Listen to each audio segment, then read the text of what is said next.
Hello दोस्तों, स्वागत है एक बार फिर से आप सभी का। तो जैसा कि आप सभी लोग को पता ही है, हम लोग छत्तीसगढ़ का क्यूक रीजन सीरीज स्टार्ट किए हुए हैं, जिसमें से हम लोग मध्यकालीन छत्तीसगढ़ के इतिहास के बारे में पढ़ रहे हैं। हम लोग ने इससे पढ़े मध्यकालीन छत्तीसगढ़ के इतिहास से संबंधित क्षेत्रीय राजवंशों को कवर किया है। आज की इस वीडियो में हम लोग बहुत ही महत्वपूर्ण कलचुरी राजवंश को कवर करने वाले हैं। तो कलचुरी राजवंश से संबंधित हम लोग दोस्तों जो छत्तीसगढ़ से संबंधित जो चीज़ें हैं उन्हीं को देखेंगे, लेकिन उससे पहले इनका बैकग्राउंड भी जानना ज़रूरी है। इनसे संबंधित थोड़ी बहुत जानकारी आपको होना आवश्यक है ना। तो सबसे पहले कलचुरी राजवंश कहाँ से आए थे? तो कलचुरी राजवंश जो है मध्य प्रदेश से आए हुए थे। और पाली के बाण वंश, इनसे पहले हम लोगों ने पढ़ा था दोस्तों प्राचीन कालीन क्षेत्रीय राजवंशों में। पाली के बाण वंश में उस समय राज कर रहे थे कौन से एरिया में? कोरबा के आसपास के एरिया में इन लोग का शासनकाल था। उस समय क्या हुआ कि विक्रमादित्य को पराजित करके एक राजा हुए थे कलचुरी राजवंश के, शंकर गण द्वितीय मुग्धतुंग। उन्होंने सबसे पहले यहाँ पर आक्रमण किया था। बात की जाए भारत में कलचुरी वंश की, तो भारत में कलचुरी वंश का स्थापना जो है, क्योंकि यह बड़ा क्षेत्र में राज की है, तो ऐसा नहीं कहा जा सकता कि ये केवल एक क्षेत्र तक सीमित थे। इन्होंने अपने साम्राज्य को बहुत ही अच्छे से विस्तार किया था। तो 5वीं शताब्दी में इनका जो है स्थापना हो गया था। इससे पहले यह कलचुरी वंश अपने आप को है वंशी राजाओं के पूर्वज के रूप में भी देखते थे। मतलब है वंशी राजाओं को अपने पूर्वज मानते थे, है ना। इनके संस्थापक की बात की जाए पूरे भारत में, तो कृष्णराज इनके संस्थापक थे। और राजधानी की बात की जाए तो महिष्मती इनकी राजधानी थी। ध्यान रखना दोस्तों, यह महिष्मती वह बाहुबली वाला भल्लाल देव वाला महिष्मती नहीं है। यह इंदौर के पास नर्मदा नदी के पास एक बहुत ही सुंदर एक प्लेस है, महेश्वर करके वो जगह है महिष्मती, आज महेश्वर के नाम से जाना जाता है। और एक चीज़ इससे जुड़ी हुई एक चीज़ें और बता देता हूँ दोस्तों।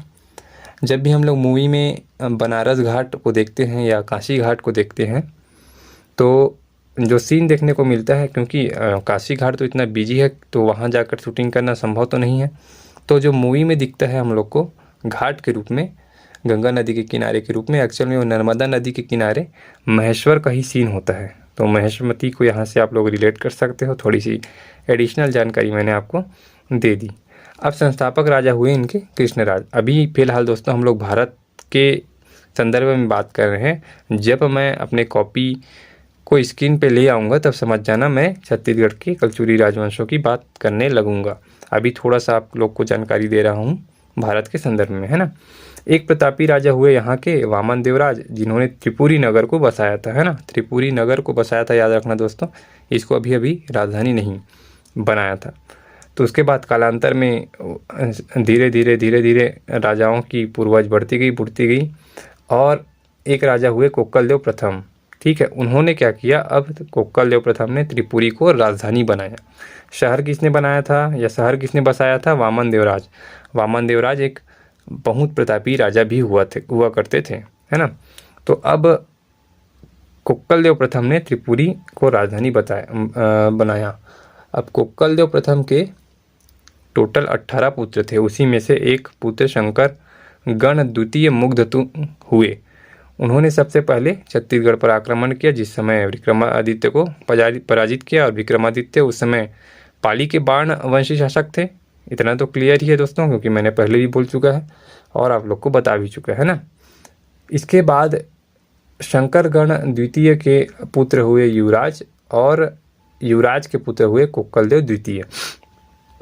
अब क्या हुआ कि शंकर गण द्वितीय जो है पराजित करके वापस चला जाता है, लेकिन 100 साल बाद अपने नाती पोता जो भी है उनको भेजता है। शंकर गण द्वितीय के पुत्र हुए युवराज, युवराज के पुत्र हुए कोक्कल देव द्वितीय, और कोक्कल देव द्वितीय के पुत्र हुए कलिंगराज। अब कलिंगराज फिर से छत्तीसगढ़ में आता है, आक्रमण करता है और अपनी कलचुरी सत्ता का स्थापना अच्छे से छत्तीसगढ़ में करता है। तो हम लोग को पढ़ना है कलचुरी राजवंश से ही दोस्तों, क्योंकि कलचुरी राजवंश से ही पढ़ना है, इसका मतलब कलिंग राज से ही हम लोग को देखना है, क्योंकि छत्तीसगढ़ में अगर बात किया जाए तो प्रश्न भी कलिंग राज से ही बनता है। ऊपर की जितने भी मैंने चीज़ें बताई वह एक बैकग्राउंड था समझने के लिए कि कलचुरी राजवंश की स्थापना कैसे हुई। एक बात और ध्यान रखना दोस्तों, आपको पूछा जाए कि छत्तीसगढ़ में कौन सी शाखा कलचुरी वंश की आई थी, तो लहुरी शाखा जो है छत्तीसगढ़ में आई थी। तो दोस्तों कलचुरी राजवंश, हैहय वंश और लहुरी शाखा से संबंधित छत्तीसगढ़ को देखेंगे हम लोग। तो जैसा कि मैंने आप लोग को बताया था कि सबसे पहले शंकरकर्ण द्वितीय मुग्धतंग ने आक्रमण किया था किस पर, विक्रमादित्य पर, जो कि पाली के बाणवंशी नरेश थे। उसके लगभग 100 साल बाद कलिंग राजा यहाँ पर आते हैं और अपने कलचुरी वंश की शुरुआत करते हैं, है ना।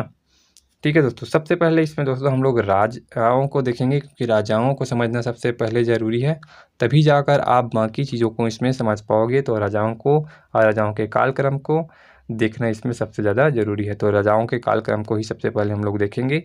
तो सबसे पहले कलचुरी वंश के राजा से, कलिंग राज से ही स्टार्ट करेंगे, क्योंकि कलिंग राज ने ही कलचुरी राजवंश की यहाँ पर स्थापना की थी। तो पहले राजा हुए थे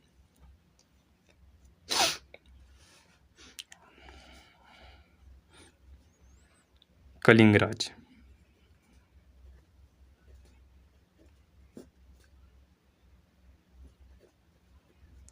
कलिंग राज के बाद हुए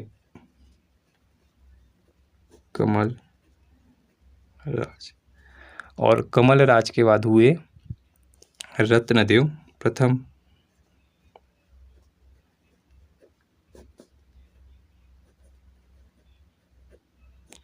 रत्नदेव प्रथम के बाद हुए पृथ्वीदेव प्रथम।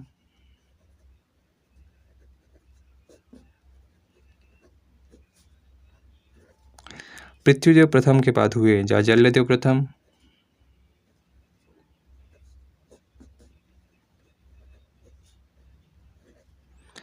जाजल्यदेव प्रथम के बाद हुए रत्नदेव द्वितीय।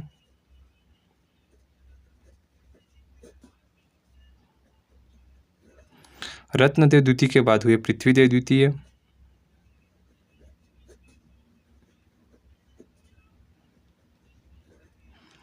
पृथ्वीदेव द्वितीय के बाद हुए जाजल्यदेव द्वितीय।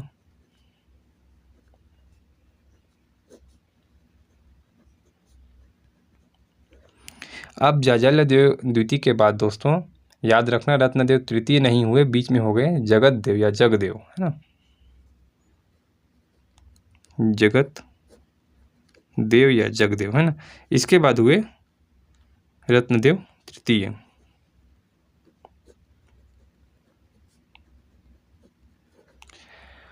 और रत्नदेव तृतीय के बाद हुए प्रताप मल्ल।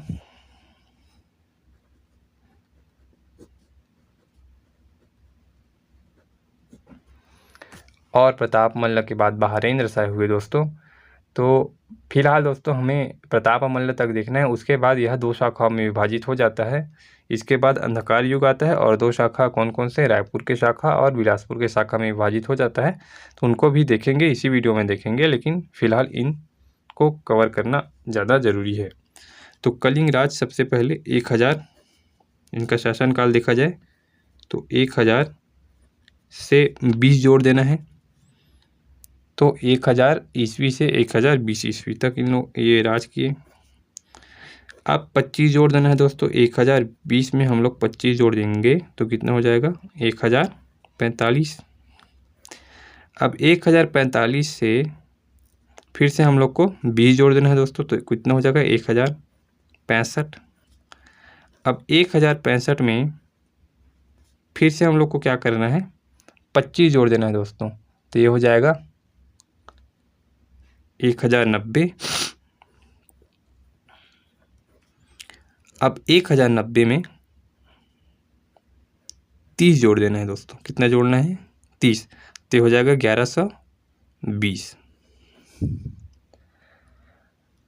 अब दोस्तों फिर से हम लोग को 1120 में 15 जोड़ देना है, तो कितना हो जाएगा 1135। अब 1135 में फिर से हम लोग को क्या जोड़ देना है 30, तो 1135 में कितना जोड़ना है 30 जोड़ना है, कितना हो जाएगा 1165। अब 1165 में 1 का गैप रखना है, 1166 लेना है और यहाँ पर 2 जोड़ देना है, कितना आ जाएगा 1168। अब 1168 से इसमें जोड़ देना है दोस्तों 20,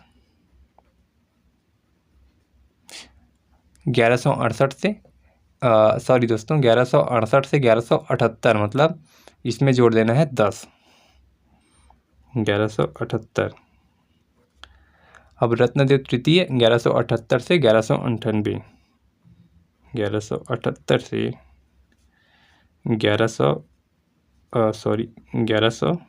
1198, तो यहाँ पर भी कितना प्लस हुआ, 20 का प्लस हुआ।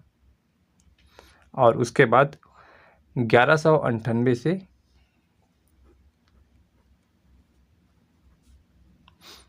1222, इतना याद रखना है दोस्तों। क्या क्या हुआ एक बार और मैं फिर से बताऊंगा, कितना कितना प्लस हो रहा है। तो इसमें हुआ 20 का प्लस, इसमें हुआ 25 का प्लस, इसमें फिर 20 का प्लस हुआ, इसमें फिर 25 का प्लस हुआ। अब इसमें हुआ कितना का प्लस, इधर 30 का प्लस हुआ। अब इसमें हुआ 15 का प्लस, फिर इसमें हुआ 30 का प्लस, इसमें हुआ 2 प्लस सिर्फ, इसमें हुआ 10 का प्लस। अब इसमें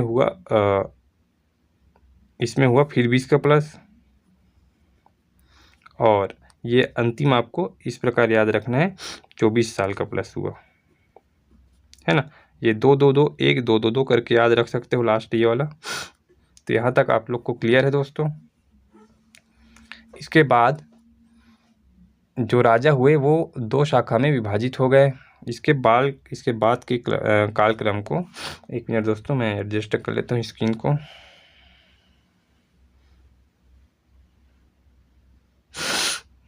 तो इसके बाद कुछ दिन तक उनके बारे में कोई जानकारी नहीं मिलती, उसको कहा जाता है अंधकार युग। यह अंधकार युग लगभग 265-60 सालों तक रहा। इसको कहा जाता है अंधकार युग। अंधकार युग इसीलिए कहा जाता है क्योंकि इनके बारे में इन समय तक हो सकता है किसी का हमला हुआ होगा या किसी का आक्रमण हुआ होगा, कोई जानकारी प्राप्त नहीं होती है ना दोस्तों। अब इसके बाद देखा जाए तो रतनपुर शाखा होता है और रायपुर शाखा।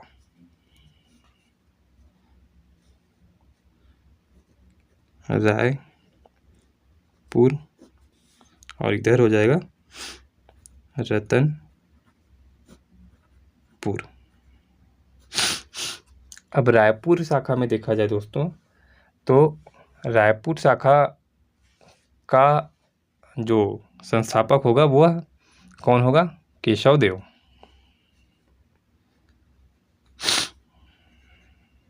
केशव देव।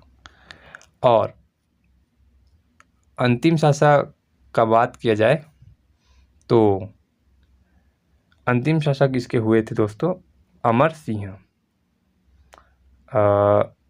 रायपुर शाखा के अमर सिंह इनके अंतिम राजा हुए दोस्तों, जो कलचुरी अंग्रेजों के अधीन शासन किया है ना। मराठाओं के अधीन शिवराज सिंह ने शासन किया उसके बाद।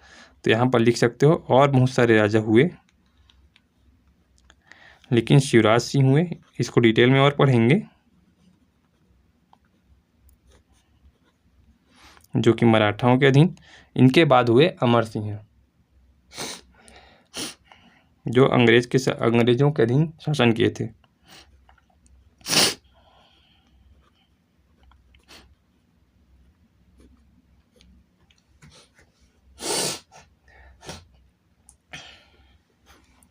सॉरी दोस्तों, थोड़ा सा सर्दी मुझे लगा हुआ है ना। अब रतनपुर के शाखा की बात किया जाए तो ये 2 शाखाओं में डिवाइडेड है दोस्तों। अब रतनपुर वाले शाखाओं की बात की जाए तो रतनपुर के राजाओं के नाम, रतनपुर वाले शाखा के राजाओं का नाम देख लेते हैं हम लोग। तो प्रताप मल्ल तक तो हो ही गया था। प्रताप मल्ल के बाद हुए बहारेंद्र शाह, है ना। प्रताप मल्ल के बाद हुए बहारेंद्र शाह।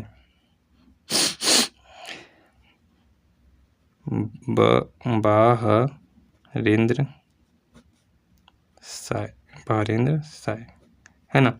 अब अंधकार युग था तो लगभग मैंने बताया था कितना साल का गैप था, 265 ईयर लगभग गैप था, है ना। तो ये आए 1495 या 1495 ईस्वी में आई, है ना। 1495 से 1544 तक ये शासन किए, है ना। अब इनका शासन उतना इम्पोर्टेंट नहीं दोस्तों, ऊपर जितना मैंने बताया था उनका जो है डेट जो है याद रखना इम्पोर्टेंट है। इधर डेट याद नहीं रखोगे फिर भी चलेगा, है ना। बहारेंद्र शाह, बहारेंद्र शाह के बाद आएगा कल्याण शाह,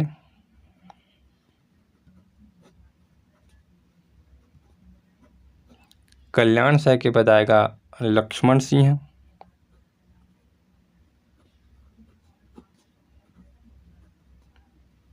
लक्ष्मण सिंह के बाद आएगा तखत सिंह,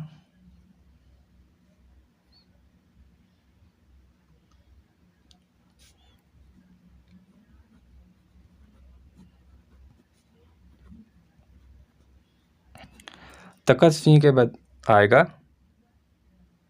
राज सिंह,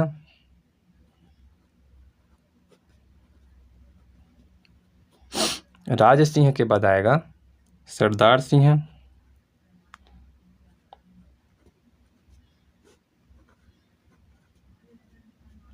और सरदार सिंह के बाद रघुनाथ सिंह,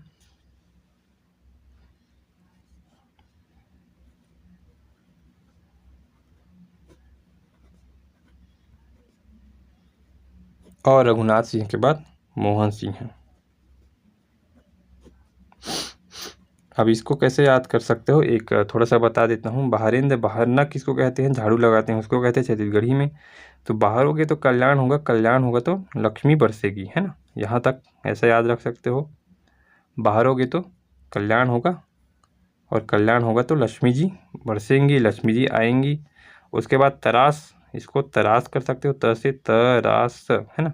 आगे आगे वाला शब्द इसको बोल सकते हो तराश, ये तीनों को। और रघु मोहन, शुरू वाला शब्द ले लो, रघु और मोहन। तो बाहर कल्याण होगा तो लक्ष्मी आएगी, तरास रघु मोहन, है ना। ऐसे टाइप के इसको याद रख कर सकते हो। अब जो है मोहन सिंह, इनका शासनकाल मैं आपको बताऊंगा दोस्तों। इससे पहले आप लोग को राजधानी देखना चाहिए। सॉरी दोस्तों, यहाँ पर आपको थोड़ा सा सुधार करना है। यहाँ पर शिवराज सिंह अमर सिंह के बाद आते हैं ना। तो अमर सिंह के बाद शिवराज सिंह। रायपुर के कलचुरी वंश की शाखा के बारे में हम लोग अलग से अच्छे से बात करेंगे, लेकिन यहाँ पर एक चीज़ आप लोग समझ लेना कि अमर सिंह जो थे अंतिम स्वतंत्र राजा थे। अमर सिंह कौन थे, अंतिम स्वतंत्र राजा कलचुरी वंश के। शिवराज सिंह ने शासन किया कब से कब तक, 1750 से 1757 तक। लेकिन ये किसके अधीन, मराठों के अधीन शासन किए, है ना। 1750 से 1757 तक शासन किए, लेकिन मराठों के अधीन, मराठों के अधीन।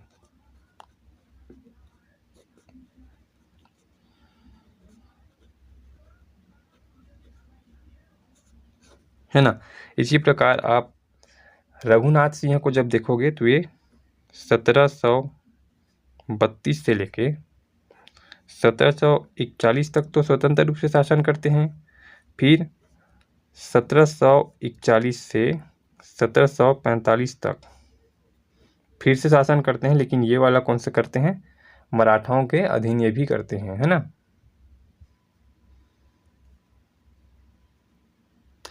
सॉरी, ये संरक्षण काल में ये शासन करते हैं। और मराठाओं के अधीन शासन कौन करता है, यहाँ पर मोहन सिंह करता है। और मोहन सिंह 1745 से लेकर 1757 तक शासन करता है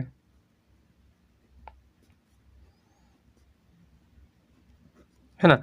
तो यहाँ तक उम्मीद है दोस्तों आप लोग को क्लियर हो गया होगा। अब देख लेते हैं इनकी राजधानी के बारे में। राजाओं को तो हम लोगों ने देख ही लिया, साइड से हम लोग राजधानी देख लेते हैं। तो राजधानी इनके समय समय पर परिवर्तित होती रही है, और राजधानी में कौन कौन से राजा जो है राज किए हैं उनको भी देखना है। तो यहीं पर थोड़ा सा जगह बचा हुआ है दोस्तों, मैं यहीं पर ये चीज़ें स्पष्ट कर देता हूँ।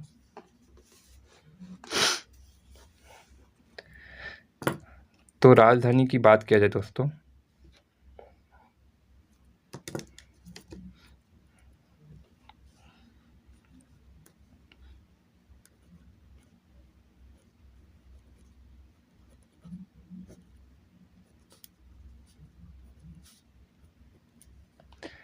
तो सबसे पहले इन लोगों ने राजधानी किसको बनाया था? तुम्बाड़ को बनाया था। तुम्बाड़ वही कोरबा के आसपास ही स्थित है।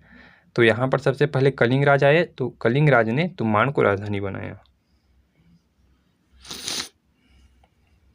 पहला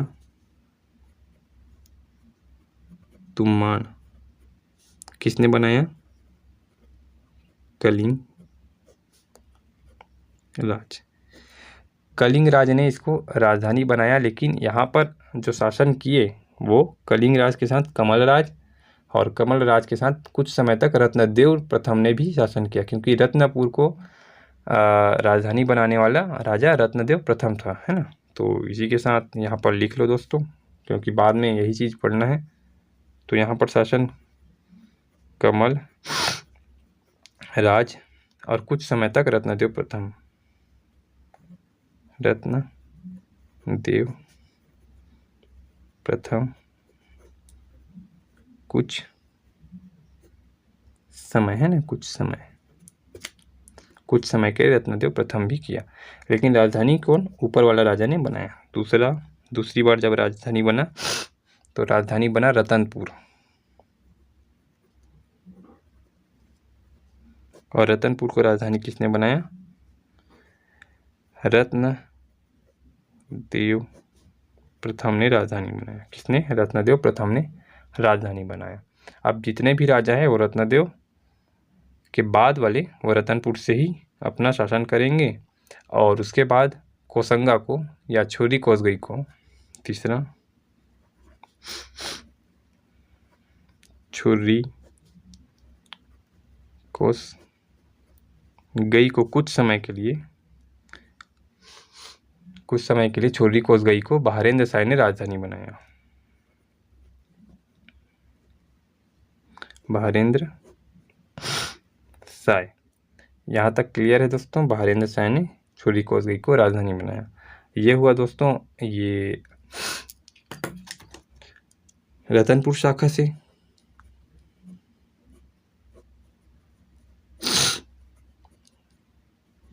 इसी प्रकार रायपुर शाखा से भी राजधानी परिवर्तित होते रही है, तो रायपुर शाखा से भी देख लेते हैं।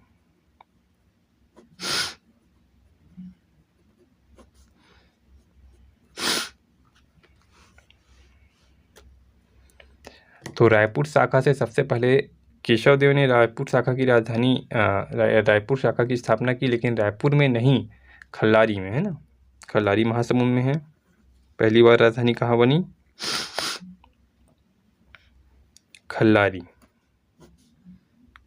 खल्लारी को केशव देव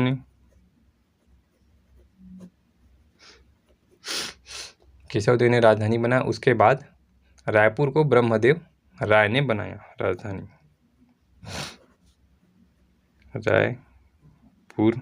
रायपुर को ब्रह्मदेव राय। याद रखना दोस्तों, रायपुर शहर का जो नाम रखा गया है वो इन्हीं ब्रह्मदेव राय के नाम पर रखा गया है, लेकिन रायपुर शहर का निर्माण पूछा जाए तो इनके पिता रामचंद्र देव ने इनका रायपुर शहर का निर्माण करवाया था। हालांकि राजधानी जो है इन्होंने बनवाया, लेकिन शहर का निर्माण जो है इनके पिता ब्रह्मदेव राय ने रामचंद्र देव राय ने करा दिया था। तो आज की इस वीडियो में बस इतना ही दोस्तों। अगले वीडियो में हम लोग इसके आगे का कवर करेंगे। तब तक के लिए गुड बाय।